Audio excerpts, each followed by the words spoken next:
আসসালামু আলাইকুম ওরহমতুল্লাহি ওবারাকাতুহু। এ পর্বে আমাদের আলোচনা সূরা শুআরার 160 থেকে 175 নং আয়াতের আলোচনা। প্রথম পর্ব। আলহামদুলিল্লাহ ওয়াসসালাতু ওয়াসসালাম আলা রাসূলিল্লাহ ওয়া আলা আলিহি ওয়া সাহবিহি আজমাইন, আম্মা বাদ। আউযু বিল্লাহি মিনাশ শাইতানির রাজিম। বিসমিল্লাহির রহমানির রহিম। আয়াত 160 এরশাদ হচ্ছে, আর লুতের সম্প্রদায় রাসূলদেরকে মিথ্যে বলে প্রত্যাখ্যান করেছিল। কাযযাবাত কওমু লূতিল মুরসালিন। কাযযাবাত যার অর্থ মিথ্যারোপ করেছিল, কওমু জাতি, লূতিল মুরসালিন লূত সম্প্রদায়। আমরা জানি আল্লাহর নবী ইব্রাহিম আলাইহিস সালামের ভাতিজা ছিলেন নবী লূত আলাইহিস সালাম। সেই কওমের আলোচনা এখন। ইয ক্বালা লাহুম, আর স্মরণ করুন যখন তাদের উদ্দেশ্যে বলেছিল, আখুহুম লূতুন, তাদের ভাই আল্লাহর নবী লূত আলাইহিস সালাম, আলা তাত্তাকুন, তোমরা কি ভয় করবে না, আল্লাহকে ভয় করবে না। ইন্নী লাকুম রাসূলুন আমিন, নিশ্চয় আমি তোমাদের জন্য প্রেরিত একজন বিশ্বস্ত রাসূল। ফাত্তাকুল্লাহা ওয়া আতিউন, অতএব তোমরা আল্লাহকে ভয় করো ও আমাকেই মান্য করো। ওয়ামা আসআলুকুম আলাইহি মিন আজরিন, আর এর জন্য আমি তোমাদের নিকট কোনো প্রতিদান চাই না। ইন আজরিয়া ইল্লা আলা রাব্বিল আলামিন, আমার প্রতিদান একমাত্র জগৎ সমূহের প্রতিপালকের নিকট রয়েছে। জগতের সকল প্রাণীর মধ্যে তোমরাই কি পুরুষদের সঙ্গে উপগত হও? আল্লাহ নবী লূত আলাইহিস সালাম বললেন, আতাতুনাজ যুকরানা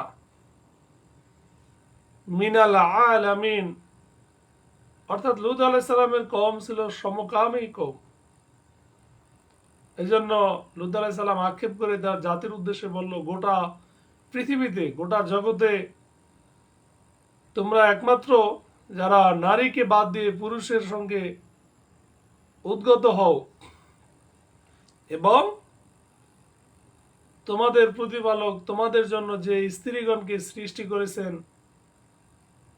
তাদেরকে ত্যাগ করো, বরং তোমরা এক সীমা লঙ্ঘনকারী সম্প্রদায়।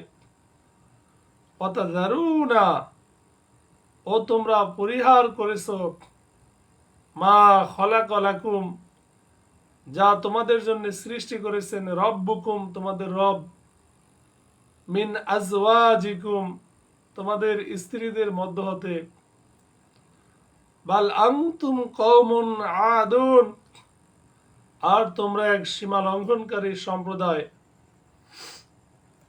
তারা বলল, হে লূত, তুমি যদি বিরত না হও তবে তুমি অবশ্যই বহিষ্কৃত হবে। ক্বালু ক্বালু, তারা বলল, লাইন লাম তানতাহি, যদি তুমি বিরত না হও, ইয়া লূত, হে লূত,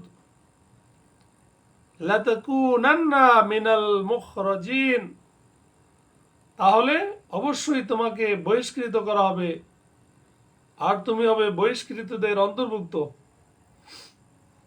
ক্বালা, আল্লাহ নবী লূত আলাইহিস সালাম বললেন, ইন্নী লিআমালিকুম মিনাল ক্বালিন, যে আমি তোমাদের একজনকে, অর্থাৎ তোমাদের এই কাজকে, তোমরা যেই কাজগুলো করো এই কাজগুলোকে আমি ঘৃণা করি।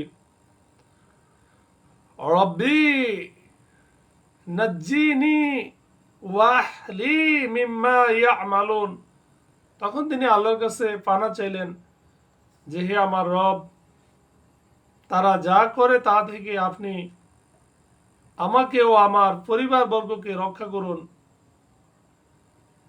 আল্লাহ বলেন, অতঃপর আমি তাকে ও তার পরিবারবর্গের সকলকে রক্ষা করলাম। ফানাজ্জিনাহু, অতঃপর আমরা তাকে রক্ষা করলাম। ওয়া আহলাহু, ও তার পরিবারকে, আহালকে, আজমাইন, সকলকে একযোগে। আয়াত 171 বলা হয়েছে, এক বৃদ্ধা ছাড়া, সে ছিল পেছনে অবস্থানকারীদের অন্তর্ভুক্ত। ইল্লা আজুজান, এক বৃদ্ধা, অর্থাৎ লূত আলাইহিস সালামের স্ত্রী ছাড়া। ফিল গাবিরিন, তিনি ছিলেন পেছনে অবস্থানকারীদের অন্তর্ভুক্ত। অতঃপর অন্যদের সকলকে পুরোপুরি ধ্বংস করে দিলাম। সুম্মা দাম্মারনাল আখরিন ওয়া আমতারনা আলাইহিম, আর তাদের উপর বর্ষণ করলাম, অর্থাৎ বৃষ্টি বর্ষণ করলাম, যেটা হলো শাস্তির বৃষ্টি। ভয় প্রদর্শিতদের জন্য এই বৃষ্টি ছিল কতই না মন্দ। এই আয়াতে আল্লাহ তাআলা সেটাই বললেন, মাতারান, এক বর্ষণ, শাস্তিমূলক বৃষ্টি। ফাসাআ, অতএব কত নিকৃষ্ট ছিল, মাতারল মুনজারিন, সেই বৃষ্টি। আল্লাহ তাআলা বলেন, ইন্না ফি যালিকা লাআয়াতান, নিশ্চয়ই এতে আছে এক নিদর্শন, শিক্ষা। ওমা কানা আকতারুহুম মুমিনিন, কিন্তু সমস্যা হলো তাদের অধিকাংশই বিশ্বাস করে না। ওয়া ইন্না রাব্বাকা লাহুয়াল আজিজুর রহিম, আর আপনার প্রতিপালক তিনি মহা প্রতাপশালী, বড়ই দয়ালু।